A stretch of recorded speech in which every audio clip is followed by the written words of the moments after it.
in Canada, it's very different in the States. The Canada,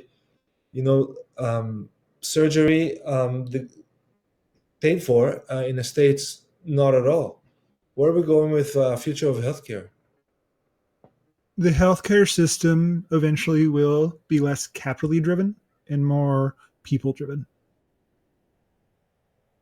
The technology, the way they prescribe medicine will be more natural in nature. You will see less of things that do not come from nature as the way you move forward as the go-to. Yeah. Think balance. Anytime and anywhere in your years to come, it's more of the idea of balance, less of the idea of trying to get anything. Understand that technology is all good and well, but you will start seeing a return to the more simple life, the more simple things that actually entertain you. Right.